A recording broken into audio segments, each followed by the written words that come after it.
If you've been noticing lately the audacity of the people around you, clients, team members, family, relationships, if you've been noticing the audacity of their disrespect towards you, your livelihood, who you are as a person, I want to share a couple of pointers of what may or may not be going on in your life that is creating such a disruption and such a rude awakening in your life. The thing is that what you're actually experiencing is a true disrespect of you. And the reason why that's happening, that you're noticing it now all of a sudden, besides other times in your life, is most likely because you have been so disrespected for such a long time that your inner self, your inner child, your intuition has just had enough. No more, you're done.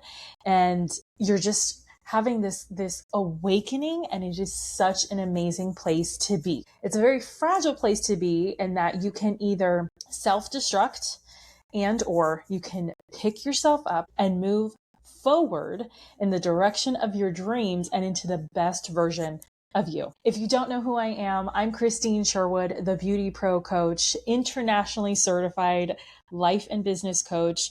I am the host of this BeautyPro podcast, as well as a salon and spa owner for the majority of my life. I help beauty and barber pros and small business owners truly reach the best version of themselves, their version of success in and out of the salon, spa, and barbershops. This episode, I really want to touch on this self-respect piece because it is such a vital part of what we do dealing with people, serving people on a day-to-day, hourly basis, that if we don't know how to maneuver that, if we don't know how to master these skills, it's really going to damage our self-respect, our insecurities, our own perception of who we are as artists, as well as individuals. The beauty industry is absolutely known for having excellent working relationships, but terrible personal relationships.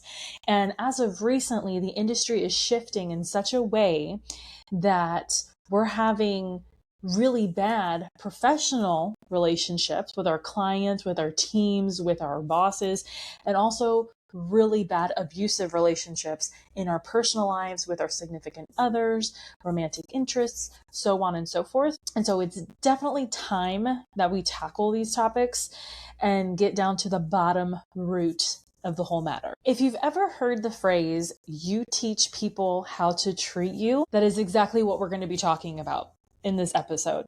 The common denominator as to why everybody around you is disrespecting you, putting you down, not holding you up on a pedestal is you. People aren't respecting you because you don't respect you. That's all there is to it. It's as simple as that. We can come up with all the reasons in the world as to why clients are metaphorically spitting in your face, why your relationships are going down the tubes, why your boss is the way that she is, and she's so mean, and she's so this, and we can come up with all the reasons. But if every area of your life you're having some kind of issue or struggle, I can guarantee you it's not them, it's definitely you. How is it possible that in every area of your life, it's everybody else and it's not you? Are you truly that perfect that it's everybody else in the entire planet? Is it really 50 people against you? Really? Let's dive a little deeper and really get into some self-examination. The number one way that we tackle this issue of disrespect from clients, from team members, from all of that, is to truly examine yourself. How are you showing up? How are you communicating? How are you leading in a way that is creating these patterns of dismissal, self-respect, insecurities? How are you projecting that? How are you coming off that other people have earned the right to come and disrespect you. A big question that I always like to talk to and ask with my one-to-one coaching clients is what self-insecurities, what hurts, what issues, what unresolved resentments are taking place in your heart, in your mind, and in your life that is coming up in ways that is not beneficial anymore. What are you holding on to that is no longer able to be held in? When we have unresolved personal issues at home, let's say you're going through a divorce, you're going through a really bad breakup, your parents got divorced even, that is something very heavy and it's very hurtful, and it does affect us no matter how many times we say, I'm fine, I don't have any problems, I'm totally happy that this is happening. There's never a good divorce. Even good divorces create traumatic experiences. I'm using the divorce example because not only has it happened to me in my life, but it is definitely a common occurrence happening in everyday people and regardless of what industry you're in. And it's a very traumatic experience no matter what happens. We can lie to ourselves. We can say that we're fine, but humans, one-to-one, like, we are all energetic. We feel each other's energies. We feel certain ways and vibes about people that's contagious. And so if you're having something that's unresolved and it keeps coming up, it's going to affect the way you apply your foils, the way you cut your hair, the way you perform facials. That energetic hurt literally comes out of our pores. That is why emotional support dogs are so vital for mental health and veterans, because our whole entire body chemistry changes when we're angry, when we're hurt, when we're sick. And these things, if they continue to go unresolved, eventually do become forms of cancer that our dogs, pets, can sense, smell, and can really create a lot of harm for yourself. Not trying to be a drama queen or anything like that, but this is the severity. This is the intensity of what happens when you don't respect yourself. People feel it, people sense it, and they will continue to do so unless you take your power back and literally have control and respect for your own life, career, and who you are as a person. This is the moment where we have to ask ourselves the hard questions, peel back those emotional layers like an onion, and get to the root of who we are. A lot of people will, at this stage in their career, in their life, they will hire a therapist and a coach, or one or the other. In any case, I'm here for you if you ever need those tough questions asked to you so that you can do the work. Another aspect of why people are disrespecting you on a daily basis is because you lack the boundaries, you lack the mindset to respect yourself. And what I mean by that is you go all the way one side of the spectrum and you're a total yes person. You're a total pushover. You're saying yes to everyone and everything. Even when you don't want to say yes, you do. Or you could go to the whole other side of the spectrum and be saying no to everything out of fear. No, because you don't want to do it. You're a negative Nancy. No, no, no, no, no. And you're actually becoming an overcorrector. And you're going to the other way to protect your inner child, to protect who you are inside, to protect your reputation, whatever it may be. Both aspects are wrong. Both aspects hurt you in the long run. And so if you're too much to this side, people will constantly be asking you for discounts and freebies and just disrespecting you and your career and who you are. If you go too much to this side, people don't want to have anything to do with you because you're not fun. You are not a positive influence in their life. You're probably a drag. And both ways are out of fear. One is a fear of rejection, that if I don't say yes, they won't see me anymore. They won't be my friend. They won't be my client. They won't refer their friends and family. The other one is you're overcorrecting in a way where you're demanding respect in a way that doesn't work. Throughout this whole episode, I want you to understand that respect is earned. It is never demanded. It is out of kindness. It is out of love. It is out of how you treat yourself that you will get the respect that you're so desperately overcorrecting and demanding from people who don't have to be around you. Once you have made peace with yourself and not going to either side, and you're able to be balanced, that's when boundaries and healthy mindset come into play.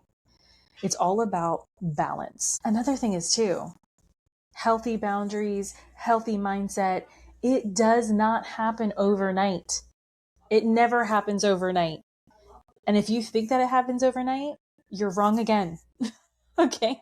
Boundaries, healthy mindset, those are skill sets that take time and practice every single time. And it takes years, honestly, to be able to master them. When you're real and raw with yourself and you self-examine appropriately, when you have the balanced boundaries mindset, then you're better able to attract those ideal clients, to attract your ideal relationships, because you have done the work and you know who you are as an artist, as a hairdresser, as a business owner, as a human being. Once you know who you are and what your purpose is in the relationship, in the career, in the business position, once you know those things, you're better able to ask your who, what, where, when, why to attract those ideal, high-paying luxury clients. Working in the professional beauty industry, we literally deal with beauty and handsome and looks and appearances. And what comes with that territory is the stereotypes, right? We are judging people by the way that they look. It is the same way for the fashion industry. If you've seen Devil Wears Prada, you know what I'm talking about. It is all about appearance. Professionalism is that way. I'm not saying that or condoning that judging others is the way to go. What I am saying is that the beauty industry is an industry that is unfortunately based off of stereotypes, how we look, how we attract our ideal clients and staff, our vibes attract our tribes, right? That's what I'm talking about. If you are a professional New York studio kind of stylist, you're going to attract CEOs, Forbes list kind of clientele, high paying luxury kind of clients. If you are a beach bum kind of client, very boho chic, very natural, wavy hair, that kind of thing, you're going to attract those kinds of clients who don't care about the stiffness of New York City. And if in New York City, you're not going to care about, you're not going to attract the people who wear ripped jeans and, peasant tops, tank tops, that kind of thing. Like neither one of those is bad. It's a different culture, a different system that is appropriate. The bad thing is that when the New York City studio kind of person goes to a beach town and tries to attract the high-paying luxury clients in the beach town, that's when it gets confusing. When the hobo chic kind of beachy kind of stylist goes to a New York City studio and tries to attract those kind of clients, there's going to be a clash. So the professionalism is basically the boundaries and the mindset in action. It's very important that regardless of what kind of culture you are living in, that you are attracting your clients, that you remember whether you're on the beach or you're in the penthouse, service is where we are at. We are in the service industry. And we have to remember that professionalism is meeting our clients, meeting the people who need our attention, like our staff, our relationships, our families. It is our responsibility to meet them where they are. If our clients are beachy kind of people, we need to meet them, not necessarily at the beach, but we have to meet them where they are mentally. Professionalism is not about being immature and not having any boundaries or systems or anything like that. Professionalism is about serving others. Professionalism is not about us having an ego trip or a power trip or anything like that. If we're in the service industry, we are to serve. We are not there to perform. We're not there to be a therapist. We're not there to be a diva. We're not there to make their 1 hour that they're paying about us. We need to be able to be an open blank slate for those people, whether they're clients, our team, our relationships, whatever, to be able to communicate back and forth with us. It's really about communication, leadership, and self-awareness, which just so happens to be my 3 pillar type things that I love teaching and talking about on the podcast and talking and coaching through with my one-to-one clients and my own staff.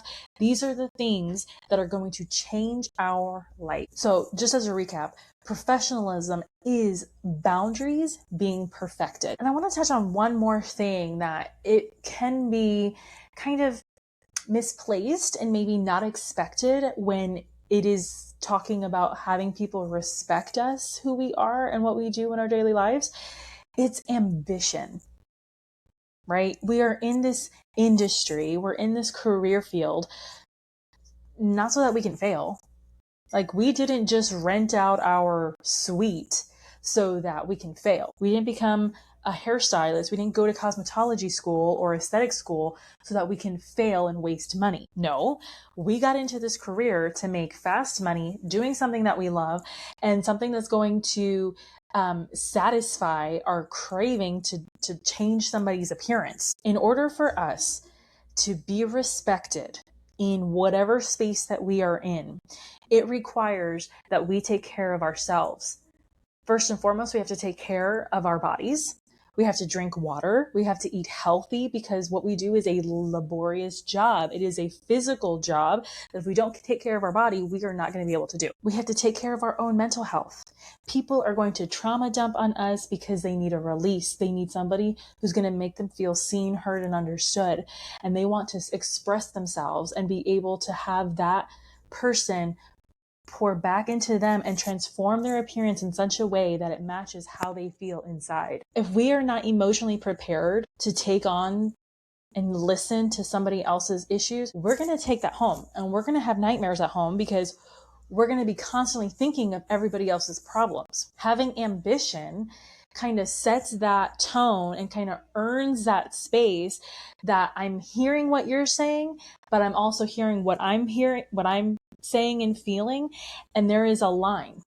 There is an ambitious line that I am hearing you. I'm not going to take that home because then I won't be able to serve the next person, the next hour, the next day, the next week, the next year. When you are ambitious and you are focused in your profession and in your goals, and you know exactly what you want to do with your life, with your relationship, maybe you want to get married, maybe you want to have children, maybe you don't want those things.